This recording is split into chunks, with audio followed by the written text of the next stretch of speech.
Thanks for listening to Fluff and Crunch, where we talk about system, setting, and story in tabletop RPGs and share our experience to hopefully help you have your best game.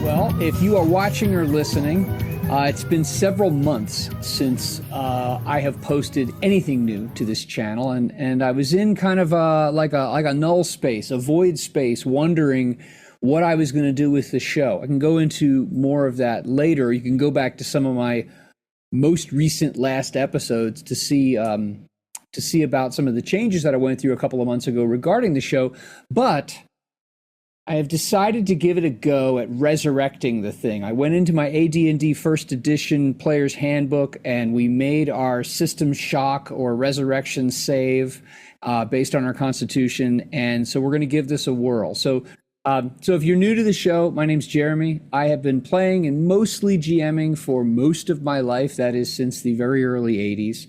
That's not when my life began. That's when the gaming began. And this is one of my call it life hobbies, along with some other things that I enjoy doing.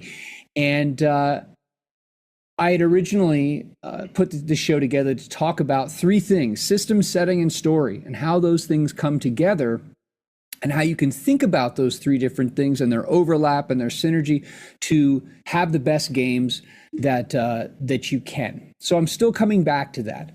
But in this resurrection of the show, I have brought on, or after some great conversations with my son-in-law, who is also a gamer, I'm very proud of that, I brought on a new co-host. So James, if you want to go ahead and introduce yourself and give a little bit of gaming background, I'm sure that more of this will come out over the next several episodes. Yeah, so like Jeremy said, I'm James. I have been a gamer for most of my life, not role-playing games. Growing up, my family was really into card games, board games, all that kind of stuff. So your standard like childhood gaming. But when I got into college, I met a few friends who were longtime game masters that wanted to actually start a campaign. So in the fall of 2017, I played my very first session of Dungeons and Dragons, like most people who get into role-playing games, and then kind of evolved from there. I've played in dozens of Dungeons and Dragons campaigns, adventures, one-shots, all that kind of stuff. But since I've met Jeremy, I've had the opportunity to learn a lot of other systems, especially the 2D20 system, which I know is a favorite on the show. So that's been something that I've really enjoyed, but also had the chance to try out some other systems, and I've really enjoyed it. And now I'm looking forward to actually being able to be a GM more consistently instead of just a player. So that's one of the reasons I'm really interested in being a part of this show.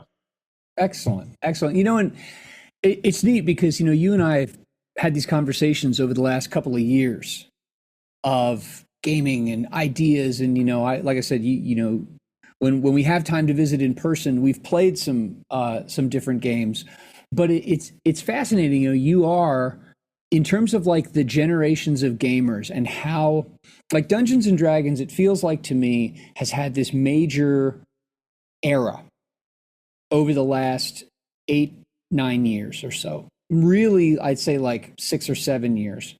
This time where it blew into like almost into the mainstream. I mean, for all kinds of reasons. And so there are so many people who fit your description, who came in like gaming. Dungeons and Dragons to them is like what everyone calls tissues Kleenex or Jello. You know what I mean? That's gaming. That's role playing. It's D&D. And it's cool that you've been interested in like branching out and trying out different systems, and then of course wanting to sit on the other side of the screen, figuratively, even though I rarely use a screen. So so I think that I think there's a lot of great opportunities for you and I to talk about things about system and setting and story, because we come at this hobby, we both love it, and we love the stories and the ideas and the drama and all that stuff, but we come at it from these two different angles, and I think that we can have some really great conversations about that thing that sits between us, because we are coming from those different angles. So I'm looking forward to that. So to that end, we talked yesterday about a couple of things that had been like top of mind for you as you have started to run more games yourself, and then you're trying to entice people to play Traveler, which is just glorious. I think we'll talk more about that later.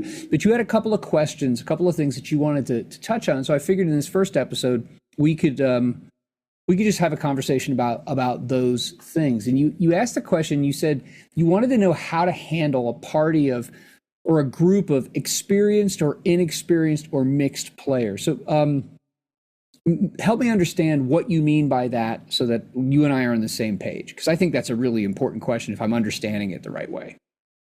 Yeah. So in the group of players that I play with regularly, there's about 6 of us that play pretty regularly, and then there are a few others that jump in and out. But at least one of the players has been a GM and player for, 15 years now. So even though he's my age, he's very experienced in play, both behind the screen and as a player. So he really knows how systems work. Primarily, he's played Dungeons and Dragons, but he has played other systems as well. So he really knows what he's doing. And then I have some friends who are not part of the regular play group who maybe have only done a singular session of D&D, and that's what they want to do. Okay. And now you have how many players? So the group that I'm trying to get to play Traveler, we currently have 4 players. So one is that player that has about 15 years of experience. And then the other 3 are, 2 of them were in our original Dungeons & Dragons party when we started. Mm-hmm. So they have about the same experience as I do. One of them GM'd a little bit before coming to college, but he was not a super serious player like the other guy. So they have about the same experience I do. And then the other player, he actually was not even in our Dungeons and Dragons party when we started. He actually grew up also in college playing with other groups, but he played other systems. So, but he almost always GM'd. So all of these people are pretty experienced GMs, but kind of inexperienced players. They don't play all that much. So at the same, like, people understand systems, but they're also new players at the same time. So it kind of depends on the person, but that's generally how the party is breaking out. It's tough because I don't know if it's actually, I don't actually think that it is a like chronological experience, like X many years. I think it's when people come into the hobby, like what becomes normal to them, and then they repeat that. And some people are really comfortable playing everything's meta. That is, they use their character like you would a playing piece on a Monopoly board. They don't inhabit the character. They don't play the character. They play with the character. They use the character as an not even as an avatar, like as a playing piece within the world. So even if they use so I go over I go over and I do this, and that, and the third. Like I go over to the bartender and I tell him blah, blah, blah, blah, blah. And then I try to look like, kind of threatening so he'll take me seriously. People come into the hobby and if they play around, it tends to be, if they play around people who are like that, which tends to be more the norm, then that's what they tend to become. Whereas you got other folks who want to speak in character, bad accent or not. They want to speak in character. Maybe they even get up and move around. Like, well, I stand like this, and they want to, I don't know, like the frustrated drama kid or something like that. They want to inhabit the character and actually play the character. And then you got people who are, some combination of the two. I think probably the bigger question is not so much the experience or inexperience, but what kind of a table experience do the people want, and what do they bring? And the hard thing with that is that you can have I recently had a game group dissolve. We all decided like, hey, we're gonna game with different folks because we realize that our preferences for how a game should go, and like how much are you playing in character, and how much are, whatever, those kinds of things, not interpersonal issues, but just like play style issues, were just way too divergent. And so you can have a conversation about that, but some people, I think, are not as aware of what they really want and how they really are. And so you have to have a conversation, I think, up front, but then you also have to revisit it after you've been playing maybe for a couple of weeks, and like you as GM feel like the norms are starting to come to the fore. And so I think the big thing, instead of being like, well, this person's only played for like a year and this person's played for 10 or 15 years, anyone who's played for some period of time, unless you have someone who's just like right off the boat, brand new, never played a game before, you have to really try to get at like, what are their expectations and what do they see as like their normal behavior at the table? Are they as a player going to sit and wait until you as GM prompt them? Like you throw a wet cat in their lap and say, what do you do with it? Or are you going to like, are you as GM, like, I'm going to explain the setting, I'm going to explain what's going on here, and then you sit back and essentially say, what do you do? Different people are more comfortable. Some people are more passive in terms of grabbing onto the story and doing something with it. And some people, you take their character into a room and you give them the most basic, explanation or description of what's going on. And they're already like, well, I'm doing this and I'm doing that. And you're like, whoa, where are you headed? So I think trying to nail down those things, and when you have this perception of like, oh, this player has this much experience in terms of time and understanding, to get them to explain to you like, well, how do you play and what do you expect and what do you see as being like normal for how you operate at the table. And I think that when you have that group of your players, everyone has that conversation together, and then you as GM can start to think like, okay, I see where he's coming from and where he's coming from, and that helps you get your head around what is this group like. That's the one lucky thing I have with this group is these exact 4 players. I have done a singular session with them, which was about 3 hours long. It was in the Conan 2D20 system, but it did help me get kind of a feeling about that. But that's where I had the chance to see that because 3 of these players are pretty regular GMs, that some of them are very guide me, and others were very, hey, I'm going to be proactive. So I wondered, because the proactive ones are the ones that seem to have the more years experience. So that's why I kind of phrased that way. But I totally agree that, I definitely want to sit down with them and have that question of, okay, what's your expectation? What is it that you want to do with your character? With do you have plans for the adventure? Like, do you have somewhere that you're looking to go with it? And then build from there. I think it's really important, and we did this a couple of months ago in the group that has since dissolved, where we spent like a session or two talking over these kinds of things. Like, do you like to role play in character? How much do you like to have a plot driving your character, and then your character is more reacting to and dealing with that which I throw at you? Or would you rather have it lean a little bit more toward a sandbox where it not only offers player and character agency, but it actually requires it? We talked through all those kinds of things, and that's where a lot of this stuff, like hunches that I had over the last long period of time, started to come to the fore. But yeah, I think what's unfortunate, it's totally reasonable, is that so often, like, we want to play the game. Duh. And each of us has a conception or an idea of like, well, this is how I'm going to play the game. And they're all a little bit different. And so we just jump into it. And if you end up playing something for the long term, chances are you're going to find some disparities between what your players are willing to do, think they're willing to do, actually do, and expect. So having those conversations, I think, is really important from the front end, and maybe even and I'm terrible at this, the periodic thing, but like stopping every once in a while and saying, how is this going? And I think that's where you'll find the difference. That's where you'll find those things that will inform how do you manage things. Yeah, that's actually probably, I am trying to set it up here. Hopefully by the time we record, I'll have some more on this that I'll be able to set that up and hopefully have that conversation with them. Yeah. It's kind of like an intro.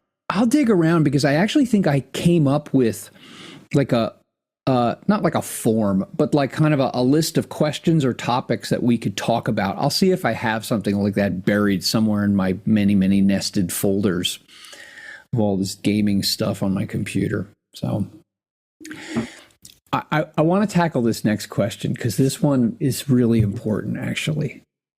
With the situation of, okay, experienced versus unexperienced players, I also have problems. I shouldn't say problems. I have some players that are very serious and some players that are very not serious. Gotcha. So, and that's where it can become very difficult as a GM. And this is what I ran into with the Conan session, where I had two players that were playing very serious characters with backgrounds and stories and things that they were interested in showing and doing in the session. And then I had other players that were playing their joke character. And to give an example, one of my players decided that he wanted to play essentially a spoof on Abraham from the Bible in Conan. So it was a very interesting situation, but to have that mix of players, because that's the party you have, but at the same time, trying to find the balance between, okay, these guys want it to be an unserious campaign and these guys want it to be a serious campaign. And how much do I, as the GM, push them one way or the other? Or do I try to let the players make their decisions on how they're going to play the characters and then see how that works? Oh, there's so much under the ice right here. There's so much with this. And one of the, like board games, I mean, yeah, you have people like freaks like rage quit board games and minis games and stuff like that. But in a way, people who primarily play board games or minis games or card games, which I know you do, have it easier because you're really more about the objective rules. Yes, you are. It is still a human relations thing. If the person with whom you're playing the game is somehow just irritating to you, that's a thing. But the degree of like subjective human interrelations and decision making and determinations is so much higher. It's so much greater in an RPG. So much more. And so, there's a lot going on here.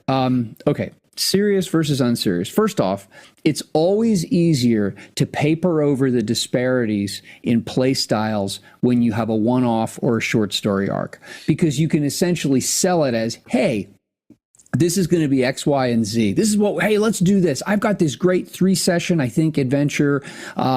You're going to like break out of the castle dungeon and blah, blah, blah, blah, whatever. And, you know, I kind of want it to be like X. I want it to be like the A-Team or like Leverage, you know, a little bit like cool and a little light. Or, you know, I want it to be like Predator, where it's like half of you are going to get your guts ripped out before the end of this.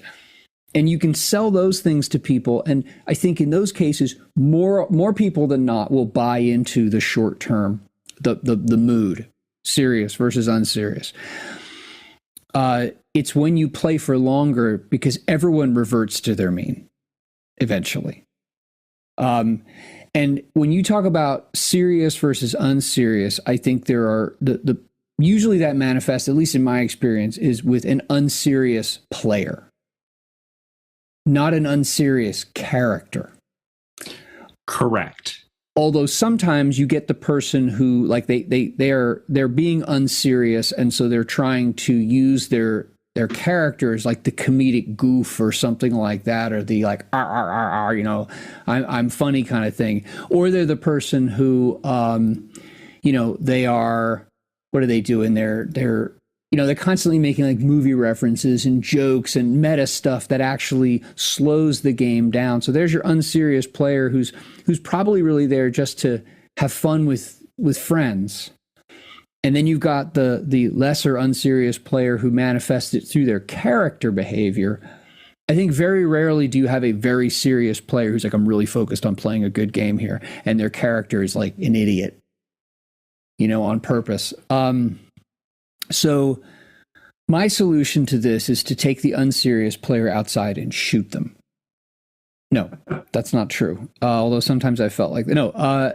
My solution is if it's a one-off, you're running it, and they've come over and agreed to play it. That they're playing in your sandbox, and you say, "Hey, listen, I'm going to run this one off, and it's going to be like this." And I think communicating your perception of tone on the front end is both helpful to them and a relief to you. So short term, easy peasy. Longer term stuff, that's really it's hard. Like what's your preference? Like over the long term, what do you think you find yourself? What's your mean to which you revert? Yeah, so I have only ever been involved with 2 actually long-term games. And in both of them, I ended up kind of fulfilling the role of the person who moves the plot along. So I would categorize that as being probably the more serious player. Yeah, because I was the person that to give an example from the very first campaign that I played, we spent an entire session with players trying to determine whether they wanted to purchase oak or mahogany for a table. And when I say a session, I mean 2 hours. Okay, that's horrific. The shopping trip, the D&D shopping trip is horrible. Yeah. Yeah. And that's why, and I ended up being the person at the end of the session to say like, hey, wasn't there something we were supposed to be, doing this whole time? And they were like, oh yeah, we should probably really focus and like do that. So luckily enough, the GM was intelligent and then used that to move into something very quickly. That way, the next session we were in an action sequence where they couldn't be unserious at the start of the next session. So, but I personally, as a player, the longest campaign that I've been playing, I'm still currently playing with one of the people that is in my party of players. We've been doing it for about 3 years now. But in that, I tend to be more of a serious player. So I tend to revert back to that more serious side. And chances are that will be your GMing style. Because and that's how I am. Like I like joking about like making stupid references or comments at the table, like between players that's all part of it. And I don't mind that. I really like it when you can find humor, whether it's like lighthearted or really dark, through the gameplay. I would actually rather, if I could have a dial and turn down the pop culture reference jokes at the table and have that spirit more appear within the game through the characters, I would. That's really hard. I think this goes back to the expectations thing, though. That you can't change people, and you shouldn't be a jerk for your preferences. But something I do really believe, and actually these last several months have really driven this home for me, that as GM, you are doing more work at the table than anybody else, and you don't deserve for people to come and like have a party for you and carry you around the room, and give you laurels. But I do believe there is a degree of respect, thanks, and maybe even if someone needs to make the decision, just a shred of deference, because you're the one doing all the work. If you have 4 players and one of them doesn't show up, you can just fade their character into the background. If all 4 players show up and the GM doesn't show up, you got no game. So I think that it's really important to have that conversation on the front end of what you think is going to be or hope would be a longer campaign, and establish, hey, this is where I would be happiest in terms of tone. And this is what I mean by that. And this is what that would look like for me. What do each of you think? And let's be honest about it. And if we need to compromise and flex, let's do that. Because you've heard, or have you heard the the sarcastic redefinition of alignment, chaotic neutral? Maybe. I'm not chaotic sure. Asshole. Yes, that's what it is. It's the player who, well, my character's chaotic neutral, which means like I can just act like an erratic a-hole and do whatever I want, and I'll just point at my character. She'd be like, chaotic neutral. Like that kind of spirit can really be horrible, can be ruinous at a table if you have one person who wants to just be a clown and is unserious and does so at the expense of others. Like that's really not cool. It's also not cool as GM to be like, I expect everyone to be, you will all know your Traveler Third Imperium background and you'll be able, that kind of stuff. You obviously have to have room to flex, but the serious versus unserious thing is for a longer term play is tough. And I think that it is better to be upfront and honest about it. Because you know how it is. Like, I mean, well, like me growing up, like D&D and RPGs was always like the nerd thing. And I think there's a thing in nerd culture. Maybe this is my like my junior psychoanalyst stuff here. So take it as you will. But like you never throw someone out of a group. Like and maybe that is like a nerd thing, like, oh, quote unquote, we're the nerds, we're the outcasts, we're the whatever. So like we got to troop together and stand with one another, even if one of us has like an odious personality or odious, personal hygiene habits or something like that, whatever. Like it's so rare that it's just like, dude, we just can't. No, you're gone. We're going to snuff out your coconut torch and you are off our gaming island. But I think what's unfortunate is that sometimes then that leaves the most annoying player at the table. Everything kind of settles to them because no one wants to hurt their feelings and say, dude, could you not try to make a stupid fart joke out of everything? And so I think that being upfront about like, and being, examining yourself and being honest with yourself, but like, what would I want to, do in this, is important. And as GM, again, you're the one putting in the work between the sessions that the vast majority of players never will. Maybe they'll think about it. Like if you had a really great session or you ended at a cliffhanger and you're going to come back and, on whatever night you're going to play, you have a player who's like, oh, all jazzed up about it and stuff like that. That's not guaranteed. Like you hope for that, but you're the one putting in the work. And so if you are not happy over the long term, now if you're only happy because everyone is being like your puppet, your meat puppet, that's not okay. But if you're really just like dissatisfied and not happy, then you're going to burn out. Mm-hmm. And that's where that was one of the things with this, because first off, I've only played Traveler kind of a little bit on top of that. Yeah. But with these, because 3 of the players are such experienced GMs, that's where part of the issue falls in, that they've had to put up with this themselves. And so some of them are like, okay, I'm going to use this as my way to actually like do that, is partially my concern. Yeah. I know that some of them probably that won't be an issue whatsoever, but also there's that opportunity for that to happen. So that's why I'm like, I just want to ask and see how you would handle that, because one of the things in Traveler that works in your favor as a GM against the worst kind of imbecilic behavior is law levels and authorities and stuff like that.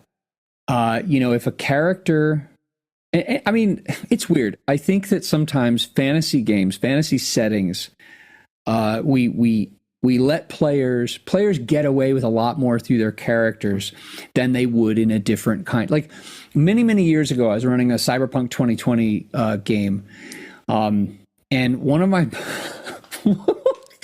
players, his character, like inexplicably, was out of nowhere.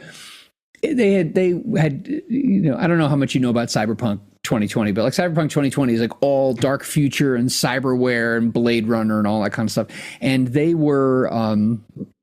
had crashed some kind of a party, and all of a sudden, like trying to get away from some folks. And this guy's character, he's like, I pull out a grenade and like I just throw a grenade. I was like, what? Like you're just at a party with a bunch of like random innocent doofus, and you just blow them up. And so, I had him, he got arrested and his character was gone. I'm like, I'm sorry, Brad, but oops, hello. And I remember everyone at the table was like, what? Huh? Our violent game was okay along, when the violence was in context, but just like out of the blue like that, if, in Traveler, it is the tone, I think the default tone is a little more serious. So if someone acts like a bonehead repeatedly, and I think that when you, not like you want to go after your players, but if you want to reinforce a tone or a vibe, like if everyone agrees, hey, we want the game to be like this, and you have a series of descriptors so that people are clear on this is what this, and this add up to. If someone starts to wander, instead of looking at them as a, you to them and being like, dude, quit acting like that, I think it can be more effective to offer in-game reinforcements. And so Traveler gives you all kinds of opportunities like that, if someone acts like a bonehead or decides to like act like a fool and start like shooting it, just everyone else is going to run away and they're going to get arrested. And you're just like, I'm sorry, your character got arrested. I also kind of thought about that when I was building I call it baby's first system for them to kind of figure out how to play the game. But one of the worlds is very low law level and one of the worlds is very high law level. That's smart. That way I can try to balance the interactions, that if they really want to go crazy in a session, I can see how they would do so. And if I need to send them somewhere where they can't, I have a place to do so. Yeah. And also the fact that the thing about Traveler, a setting trope there is that really what goes on from world to world is that world's business. Like, yes, they're all the worlds that are part of the Third Imperium, there is a layer of consistency, but once you drop into that world's atmosphere or their orbital platforms, it's all on their government. So you'd be like, wait a minute, I have my tough. That's against the law. You just got arrested or whatever. Yeah, that's smart. That's actually that's a good way to drive that home. Like you move from planet to planet, even potentially within a system, and things could be radically different. Yeah. Oh, I want to think about these more. I know you have some other questions. We don't have time today to talk through them, but I want to think about that more. And actually, your next question, you said, how much should you plan for a session or adventure? That deserves an episode all to itself and some specifics, but that builds off of these things too. It's a lot of things to consider. Anything else? What else do you think right here, just in closing? Do you have any other questions for me or comments or something like that? I know you're trying to get some folks who have played D&D virtually only to play something that is, Traveler's so different from D&D. My goodness, it's so different, especially modern versions of D&D. But what other thing, anything else on your mind right now that I can help you with?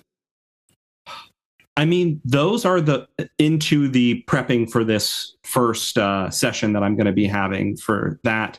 Those are really the main things that I'm interested in, or just because I haven't done a lot of the actual GMing directly to the players. Yeah. Having at least kind of a game plan of how to handle if things go off the rails one direction or the other, which I know I've kind of said it that I'm more worried about the unserious players in this taking it a little too far one direction. But it's also completely possible that for some reason they all come in a very serious mood and it derails in the other direction. So those have been kind of my main concerns. And then going into the session, I have done some planning already for kind of okay, I have the first session being kind of intro to the system. They already kind of know how it works from character creation and reading through and that kind of stuff. But beyond that, I'm okay, I have my first here are the options you have to get started in the game. But okay, how much do I plan each of those? Because if you have 3 options of where to start, do I want to spend 10 hours on each option prepping for it? No. So that's why that's really where I want to hone in on what would be a good way to actually prep for let's that. let's do this then. Let's go ahead and we'll trade some text and emails and stuff about what you're planning. And then let's do an episode where we talk through that, because there are general like good practices and I think perspectives and just like mindsets that you approach session, encounter, campaign, blah, blah, blah, planning, how you approach those things. But there are also genre and I think system specific manifestations of those things that, yes, at the 30,000 foot view, there are some universals, but you also need to tailor those to what am I doing, in this game, in this setting. And Traveller, I could definitely, Traveller's such a great game. It offers so much, but it can also be tremendously overwhelming to a new GM. So what do you think about that? We could follow up this. We could just lead right into that. That sounds great. That would actually be super helpful of being able to move on into that. All right.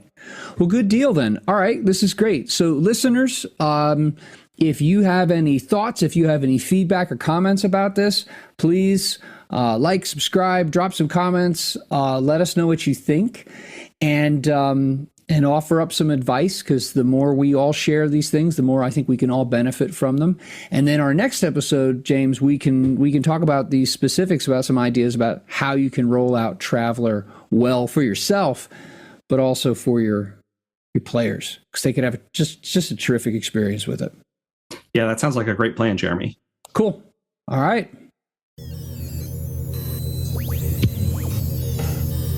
Thank you, as always, for listening to Fluff and Crunch. You can subscribe to the podcast. You can subscribe to the YouTube channel, all through the links in the show notes.